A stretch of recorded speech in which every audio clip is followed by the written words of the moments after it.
The air in the room is thick with the scent of expensive wine and unspoken disappointment.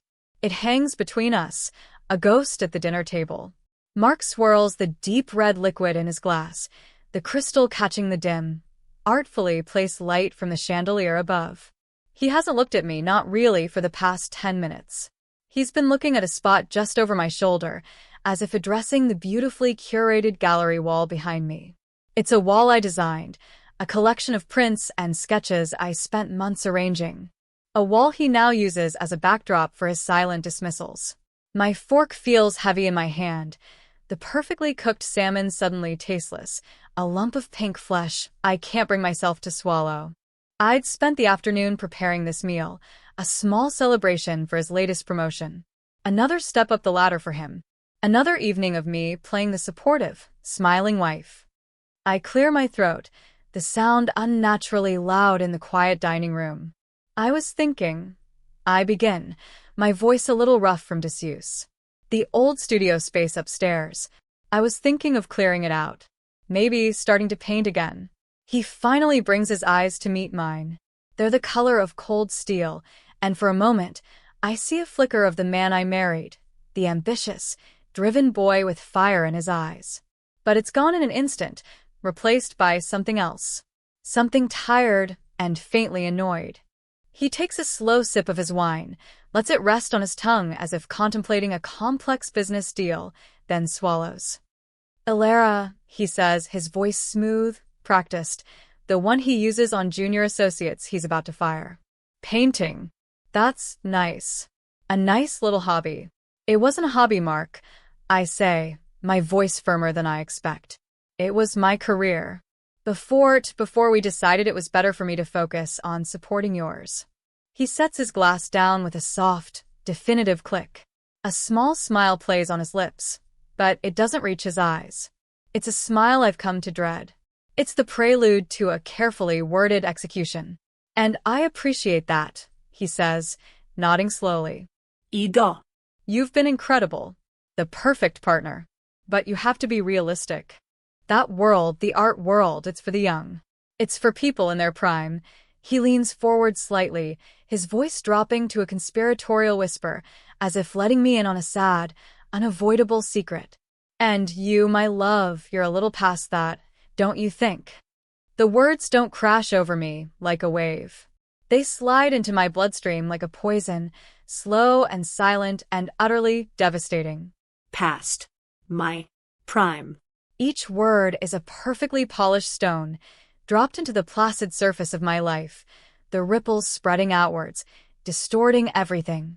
My hands are gripping my fork so tightly my knuckles are white. The room seems to tilt, the gallery wall blurring behind his perfectly coiffed head. He's still talking, something about managing expectations, about finding a fulfilling but age-appropriate pastime like gardening or joining a book club. But I can't hear him. All I can hear is the echo of those 4 words, a death knell for a part of me I thought was only sleeping. He has no idea what he's just done. He has no idea what kind of ghost he's just woken up. He thinks he's just put out a candle. But he's thrown a match into a tinderbox. And I am going to let it all burn. Let me know where you're watching from and what time it is. I read every single comment, and I feel a little less alone knowing you're out there. And if you haven't already, please subscribe. It helps me share these stories, and it means more than you know. Our life, before that moment, was a carefully constructed masterpiece of his design. I was a key feature, of course. The elegant, supportive wife. The gracious hostess. The silent partner who managed the sprawling, sterile house and the complex social calendar that fueled his ascent. Our home is a monument to his success. Floor-to-ceiling windows overlook a meticulously manicured lawn that I never set foot on. The furniture is minimalist and uncomfortable, chosen from a catalog by an interior designer he hired. It's a house for a magazine spread, not for living. My own touches are few and far between. The gallery wall he stared past. A collection of old, paint-stained books on a shelf in the library, tucked behind his leather-bound volumes on market strategy. And the locked room upstairs. The studio. I remember the day we moved in 10 years ago. He'd presented the room to me with a grand flourish. "For you," he'd said, his arms wrapped around me from behind. "Your own space. To create." I was so full of hope then. I'd filled it with my things. A heavy wooden easel my father had made me, canvases of all sizes, jars of brushes standing like soldiers, and the glorious, chaotic rainbow of oil paints. For the first year I worked, I painted with a fervor I hadn't felt since college. I was finding my voice again, my style evolving. I felt alive in that room. It was the only place in the house that held any warmth, the only place that smelled of something other than lemon polish and Mark's expensive cologne. It smelled of turpentine and linseed oil and possibility. Then came Mark's first big promotion. It required more travel for him and more entertaining for me. "Just for a little while, Elle," he'd said. "I need you. We need to present a united front," so I put my brushes down. I traded my paint-splattered jeans for cocktail dresses. I learned the names of board members and their wives, their favorite wines, their allergies. The dinner parties became more frequent, more elaborate. My days were filled with caterers and florists and seating charts. The studio door stayed closed. Weeks turned into months. The dust began to settle. "When this deal closes," he'd promise, "you can get back to it," but another deal always followed. Another promotion. Another rung on the ladder. My art became the sacrifice we laid at the altar of his ambition. A sacrifice he asked for, and I, fool that I was, willingly gave. I told myself it was temporary. I told myself it was for us. But somewhere along the way, us became him. My desires, my passions, were packed away like old canvases and stored in the attic of our marriage, gathering dust. I became an accessory to his life. A beautiful, functional, and utterly silent one. I loved him, or, at least, I loved the memory of the man I'd married. The man who used to look at my paintings with awe in his eyes, who traced the lines of my charcoal sketches with his fingertips and told me I had magic in my hands. That man was gone. In his place was this stranger, this corporate titan who measured worth in stock prices and saw his own wife as a depreciating asset. The night he says those words, I don't sleep. I lie in our cold, king-sized bed, a vast empty space between us, and I stare at the ceiling. The poison is working its way through me, not killing me, but changing me. It burns away the fog of a decade of self-denial. It clarifies. Past my prime. The phrase is an insult, but it's also an absurdity. A prime is for a piece of meat. A season is for an athlete. I am not a product with an expiration date. The anger comes first, a hot, white rage that makes me want to scream. I want to shake him awake and demand he take it back. I want to smash every single one of his polished awards and trophies. But as the hours tick by, the rage cools into something harder, something more useful. It crystallizes into a single, sharp point of resolve. He thinks my creative life is over. He has written my obituary. He is about to find out how wrong he is. When the first hint of dawn streaks the sky in shades of gray and lavender, I slip out of bed. I don't look at him, sleeping soundly, a man untroubled by the casual cruelty he dispenses. I walk barefoot through the silent, sleeping house. The air is cold on my skin. I go upstairs to the locked room. The key is in a small porcelain box on my dresser, a place he would never think to look. It feels foreign in my hand, a relic from another life. The lock is stiff from disuse. It groans in protest as I turn the key, the sound echoing in the stillness.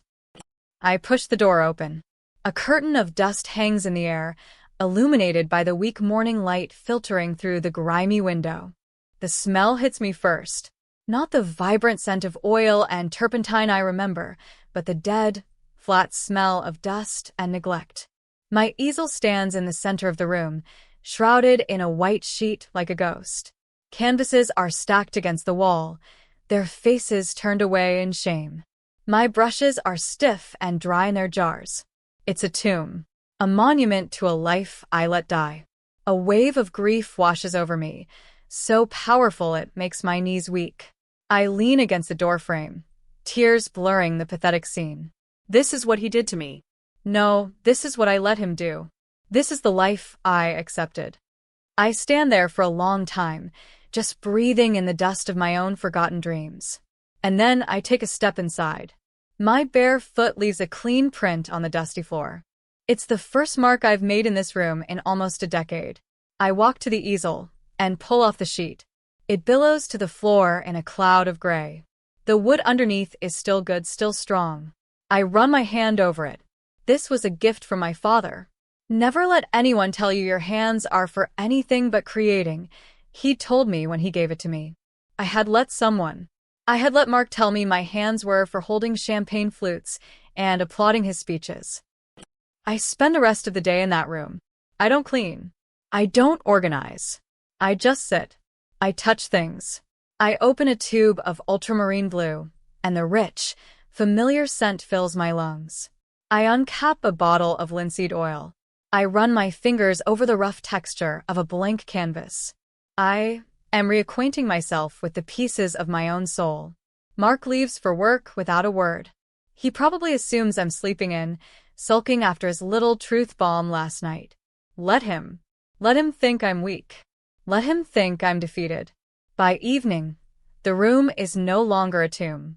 It's a staging ground. My grief has burned away, leaving behind a cold, clear purpose.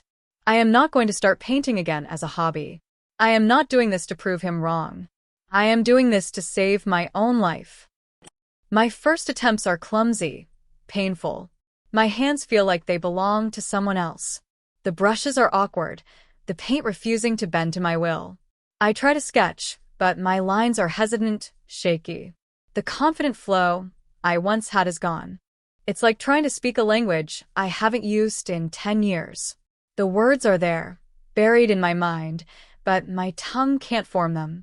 The first few canvases are disasters. Muddy colors, awkward compositions. I slash them with a palette knife and throw them into a corner, a growing pile of my own failure. Each failed painting is a victory for Mark. I can almost hear his voice in my head, that smooth, condescending tone. See? I told you. It's just not there anymore. He notices the change in me, of course. I'm no longer waiting for him with a drink when he gets home.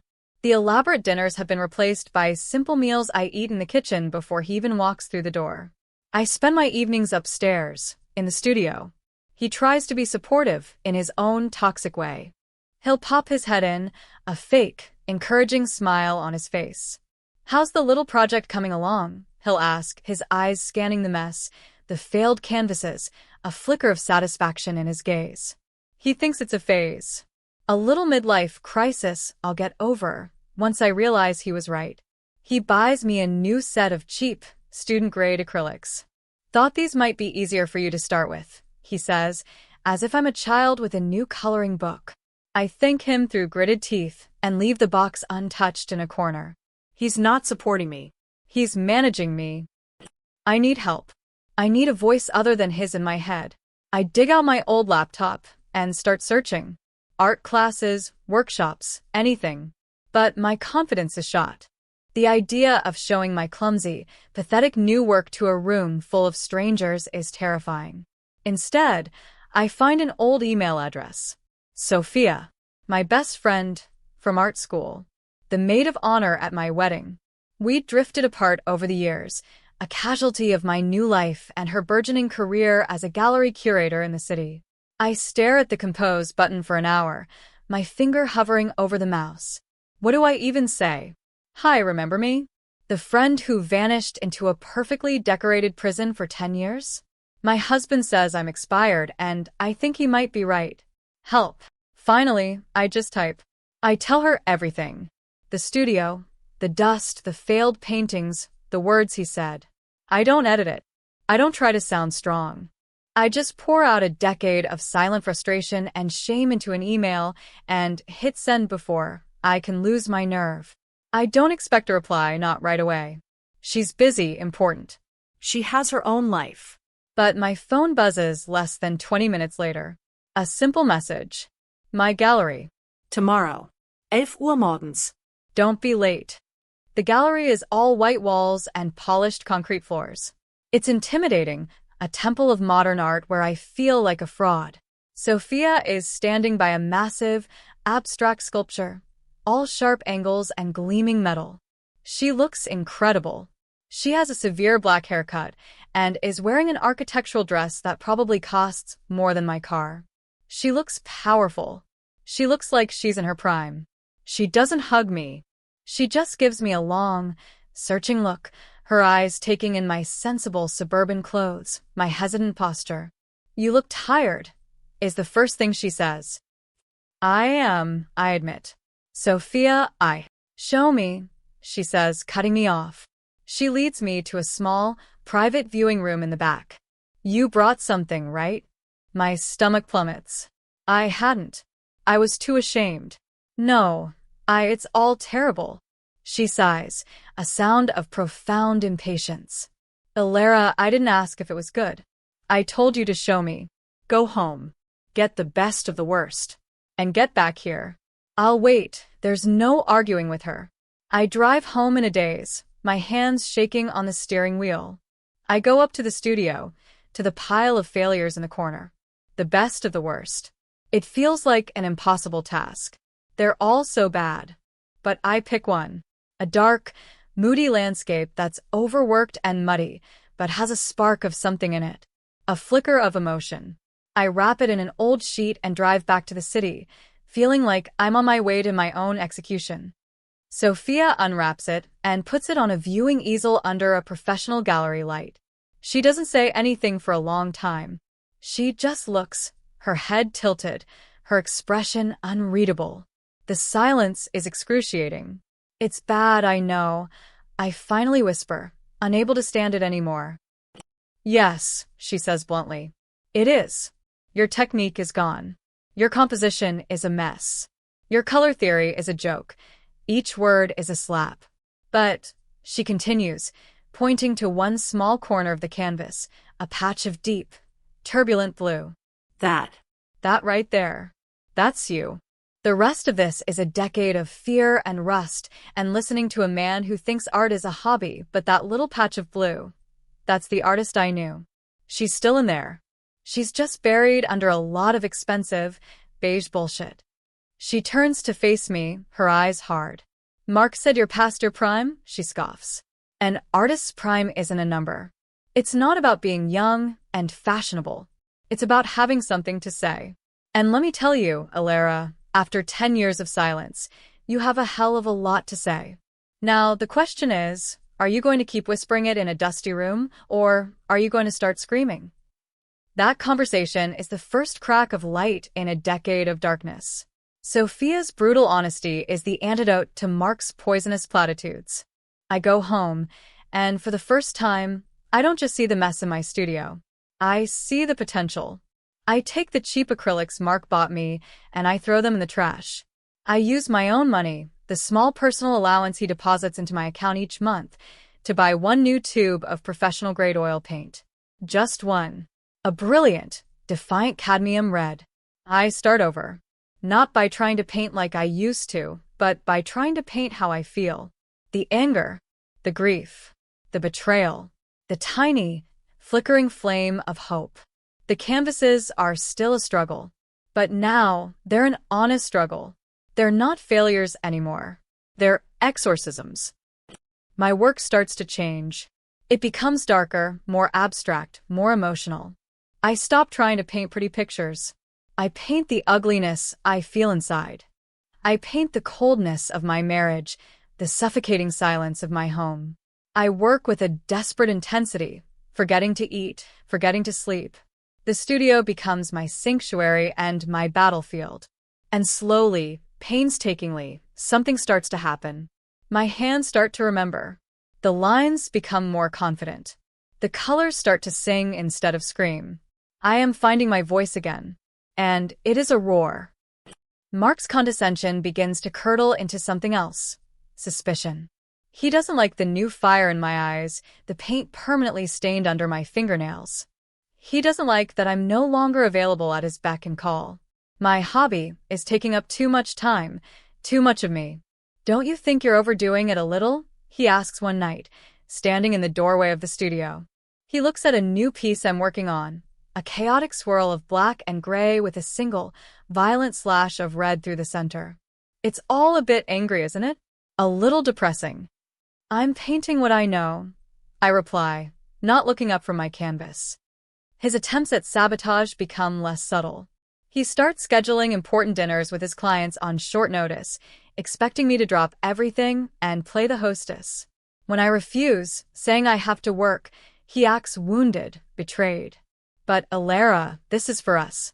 This is for our future. He starts making comments in front of our friends. Alara's having a bit of an artistic phase, he'll say with a chuckle, making me sound like a moody teenager. Her work is very intense. I'm sure she'll get back to her beautiful landscapes eventually. He's trying to frame me as unstable, to diminish my work, to put me back in the neat little box he designed for me. The financial control tightens. I ask for a little extra money for art supplies, high-quality canvas, and oils. He sighs, pulling out his wallet. Another canvas? Alara, this is becoming a very expensive hobby. Are you sure it's worth it? I mean, what's the end game here? Are you planning on selling any of this stuff? The way he says stuff makes my skin crawl. He makes it sound like I'm just making a mess he has to pay for. I stop asking him for money. I start selling old things I don't need anymore on the internet. Designer handbags I never liked, jewelry he bought me that felt like a payment for services rendered.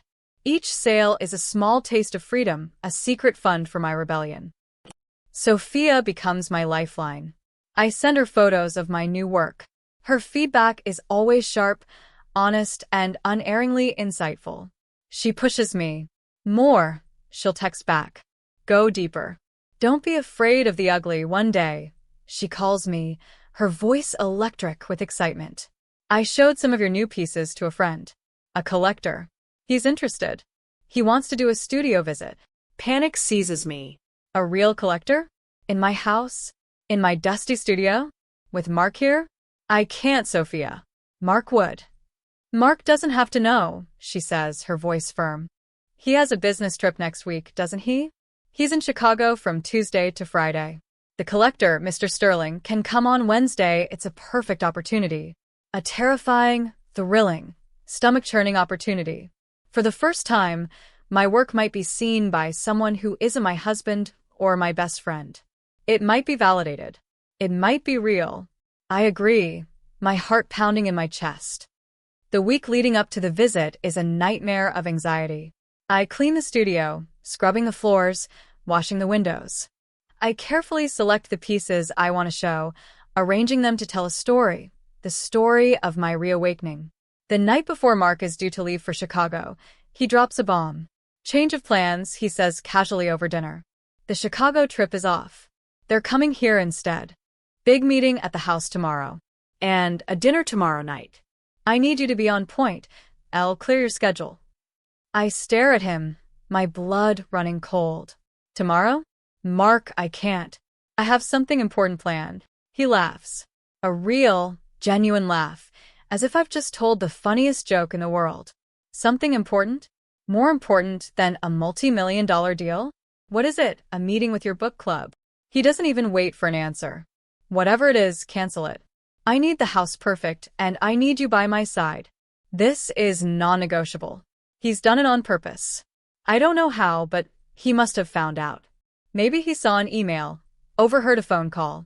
He is deliberately, maliciously torpedoing my one chance.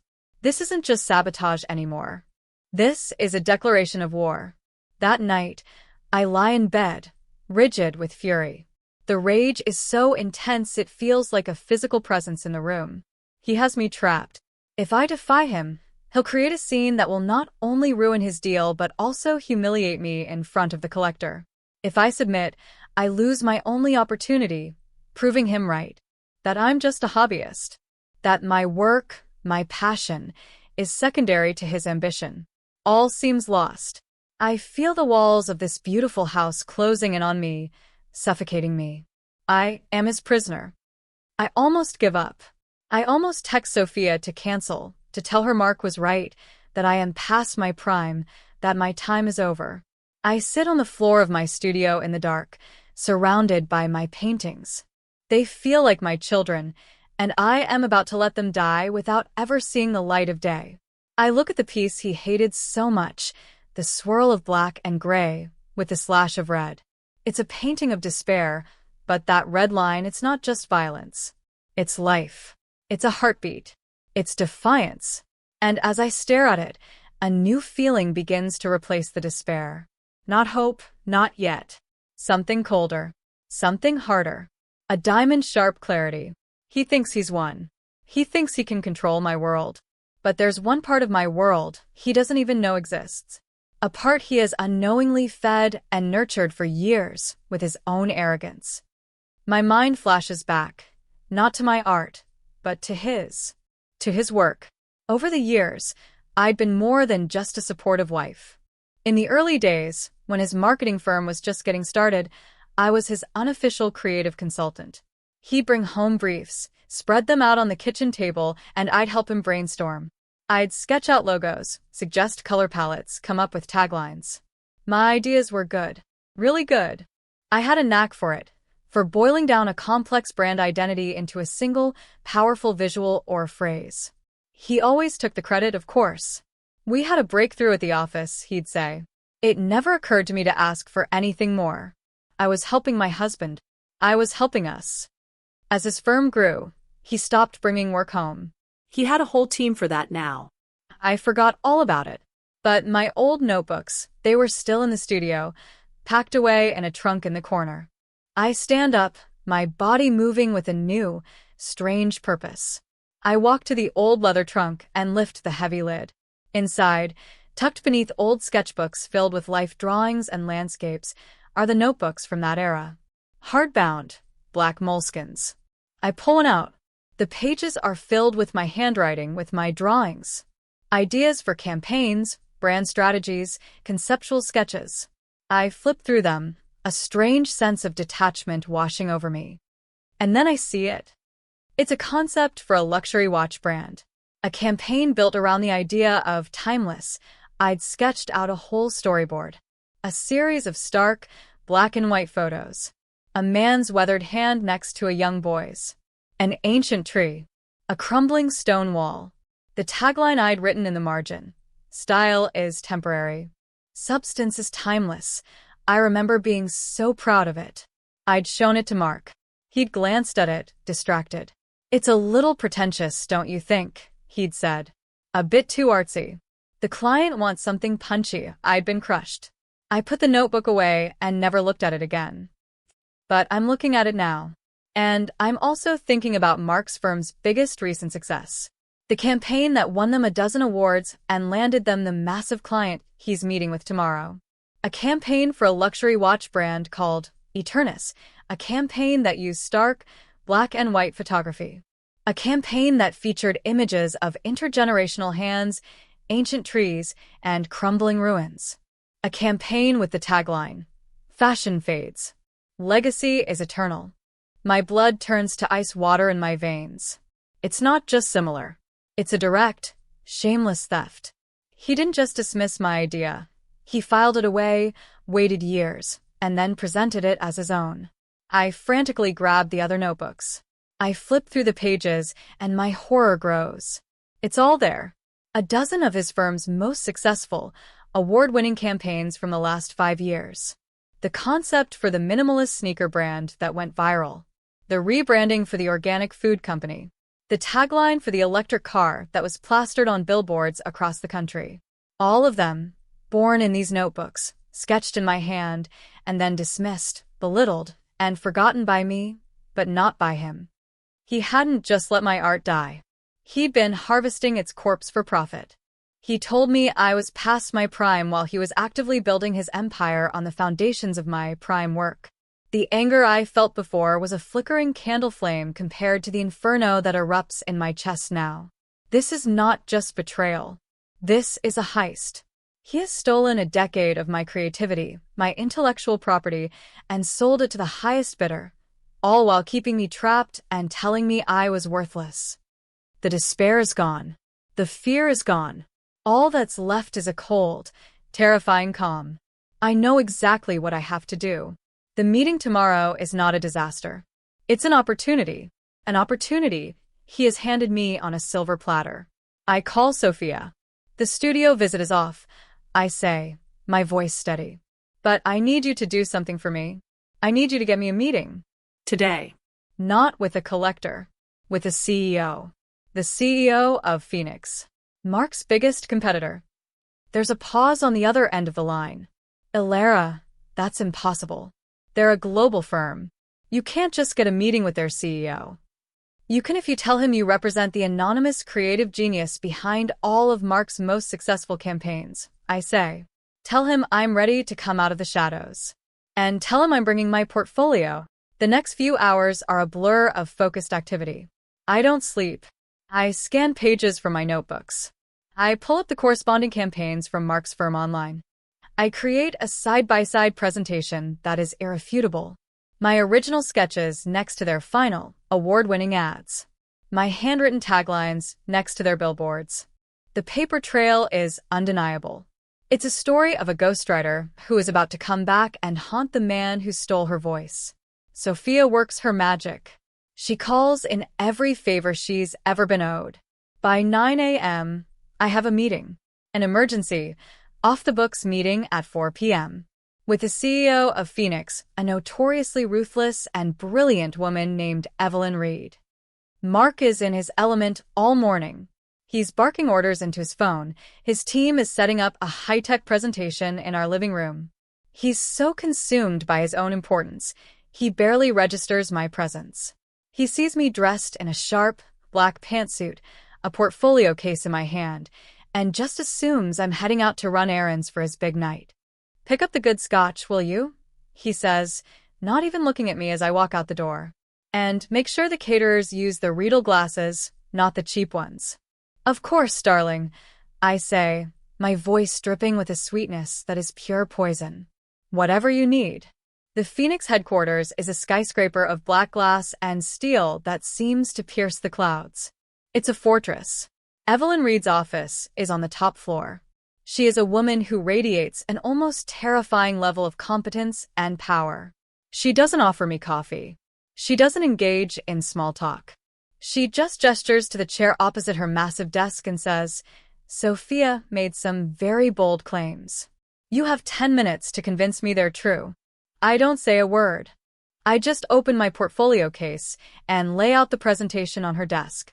I place my original notebook next to a printout of Mark's Eternus watch campaign. I let the evidence speak for itself. She looks at it, her sharp eyes flicking back and forth between my raw, passionate sketches and the polished, corporate version. She picks up the notebook, her perfectly manicured fingers tracing my handwriting. She goes through every single page of my presentation in complete silence. The 10 minutes she gave me stretches to 20, then 30. I just sit there, my hands clasped in my lap, my heart beating a steady, determined rhythm. I am not afraid of her. After living with Mark for 10 years, I am not afraid of anyone. Finally, she closes the last file and leans back in her chair, staring at me. Her expression is unreadable. "He presented this work as his own," she says. "It's not a question. It's a statement of fact." "Yes," I say. "And you have the original, dated materials to prove it." "Yes." He is currently, at this very moment, pitching our biggest potential client using a strategy, likely built on another one of your concepts. "It's highly probable." She is silent for another long minute, her gaze so intense it feels like she's looking straight into my soul. I feel like she is weighing not just my story, but my entire being. My anger, my talent, my resolve. Then, a slow smile spreads across her face. It's not a warm smile. It's the smile of a predator that has just spotted its prey. "Mr. Sterling, the client your husband is meeting with," she says, "is a very old friend of mine. He values two things above all else: integrity and originality. He has a deep-seated hatred for frauds." She picks up her phone. "Get me David Sterling," she says to her assistant. She puts the phone on speaker. When the client's voice comes on the line, Evelyn doesn't hesitate. "David," she says, her voice smooth as silk. "Evelyn Reed." I apologize for the interruption, but I have someone in my office I think you need to meet. She's the real creative force behind the work you've been admiring for the past 5 years. And it seems her husband has been taking all the credit. Yes. It's quite the story. Why don't you come over? We have a portfolio that will be well worth your time. She hangs up. She looks at me. He'll be here in 15 minutes. The meeting at your house just got abruptly canceled. This is the midpoint shift. The moment everything changes. I am no longer a victim. I am a player in a game I didn't even know I was qualified for. I feel a dizzying sense of vertigo, of power. I had come here hoping for a job, for a chance. I am walking into a corporate coup. And I am the key weapon. When Mr. Sterling arrives, he is exactly as Evelyn described him. He has a powerful presence and eyes that miss nothing.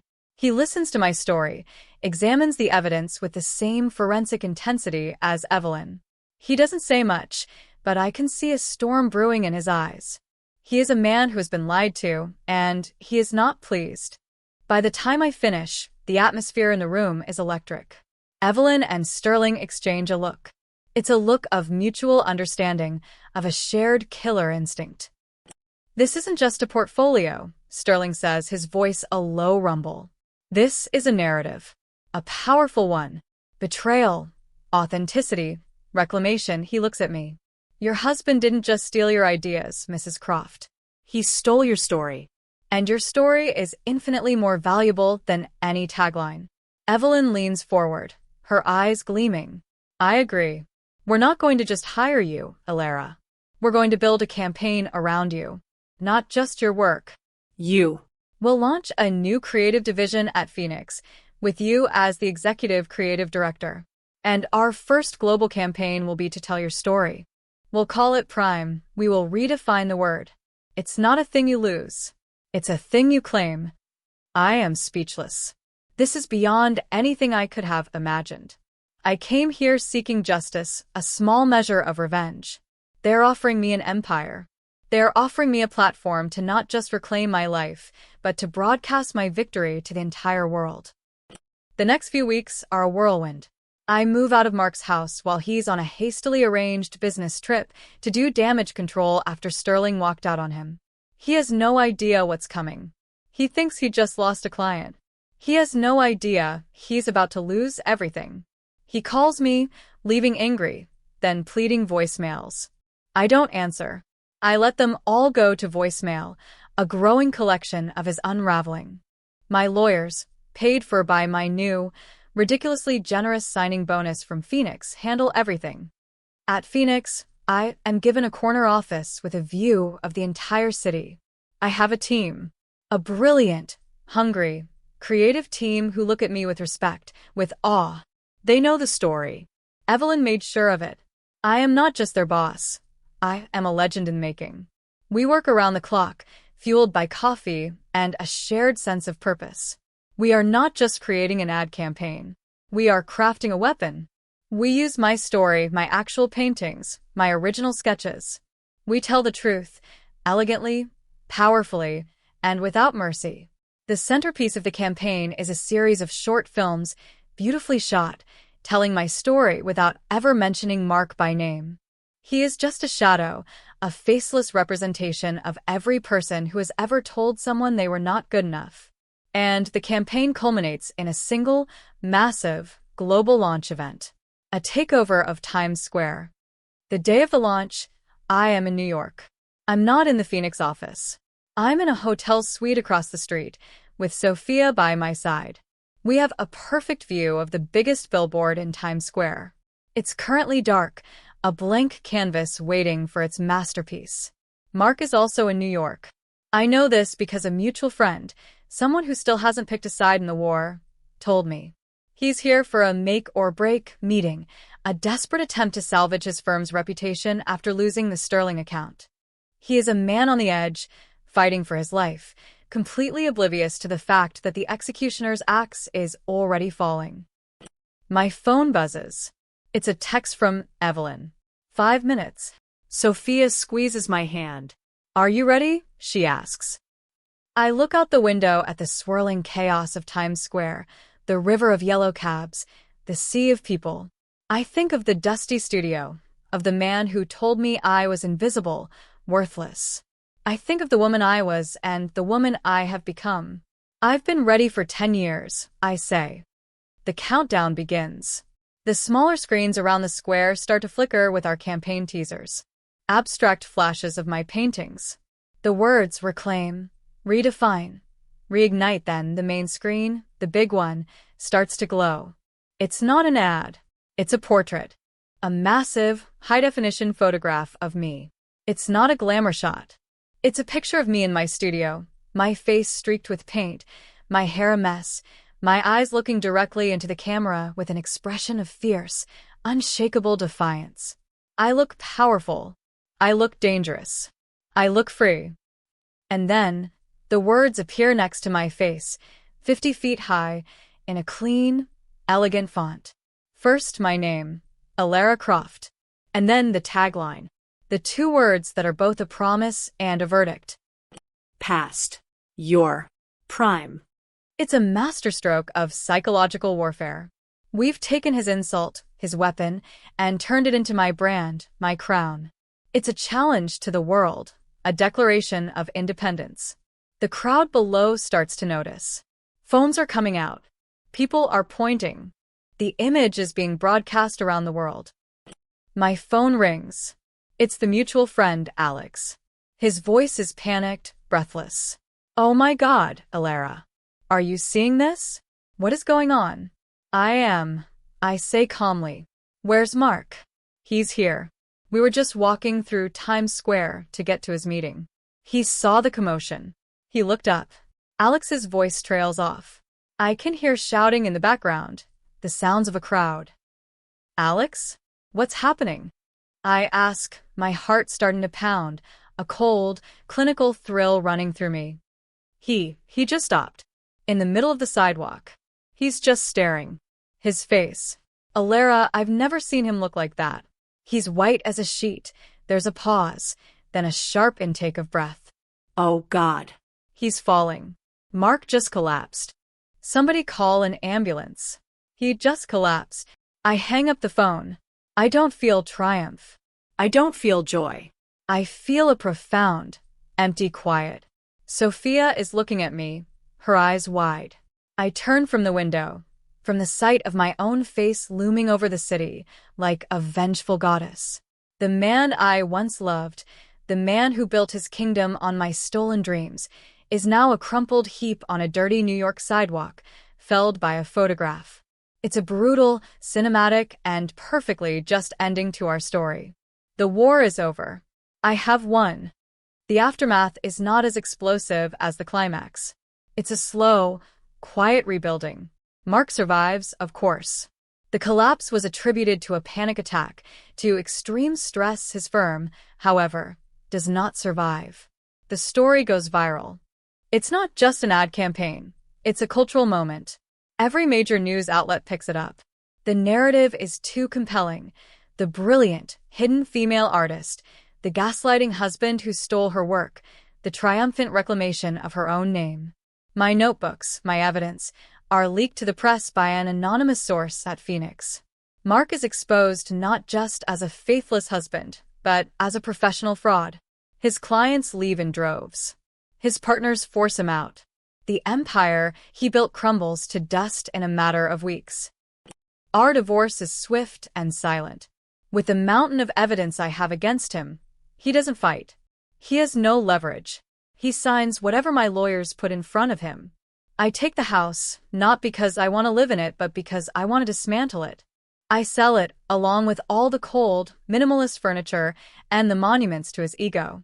I keep only the things from my studio and the gallery wall I designed. The rest I let go. I don't see him again.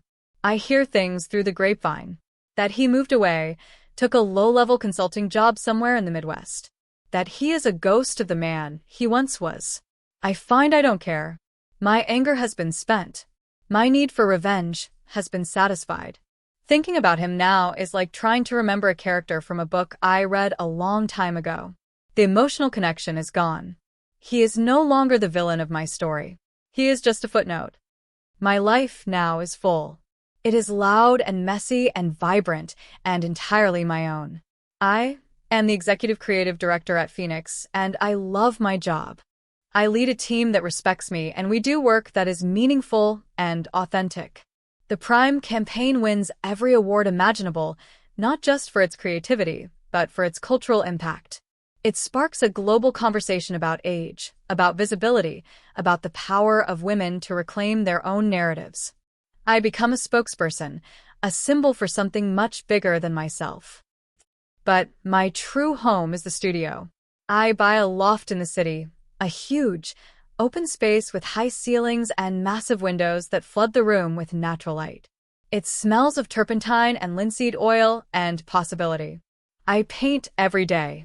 My work is sought after by collectors around the world. My first solo show, curated by Sophia, sells out on opening night. The paintings are still angry, some of them. They are still dark and emotional. But now there is light in them, too. There are flashes of brilliant color, of hope, of a hard-won piece. Sometimes, late at night, when the city is quiet, I stand in front of a new canvas and I think about the word prime. Mark thought it was a destination you reach and then inevitably leave behind. A peak from which there is only decline. He was so wrong. Prime is not a time of life. It's a state of being. It's the moment you decide to be the sole author of your own story. It's the moment you realize your voice is the only one that matters. My prime didn't end in that dusty, neglected room. It began there. It began with an insult, a spark of rage, and the decision to pick up a brush again. It turns out my prime is just getting started. If this story hit close to home, I'd love to hear your version. The world needs more of our stories told in our own voices. And please subscribe.